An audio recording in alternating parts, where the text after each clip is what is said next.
ఆ! చాలామంది అంటుంటారు, "ఆ డబ్బు ఏం చేస్తావు అంత సంపాదించి? చచ్చేటప్పుడు నెత్తిన కట్టుకొని పోతావా?" అని. కానీ ఒక విషయం చెప్పనా?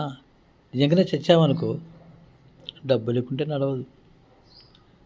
అంత్యక్రియలు చేయటానికి అయ్యగారు ప్యాకేజీ మాట్లాడతాడు.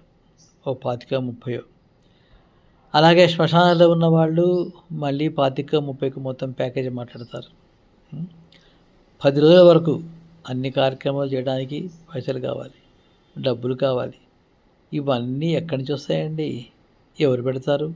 మనం సంపాదించి పక్కన పెడితే వాటిని ఖర్చు పెట్టే మన కార్యక్రమాలు చేస్తారు. అంతేగాని సొంతంగా పెట్టడానికి ఇవాళ రేపు ఎవ్వరు ముందుకు రారు. అందుకే జీవితంలో డబ్బే ప్రధానం కాకపోయినా డబ్బే మూలం. డబ్బు ఒక భాగం.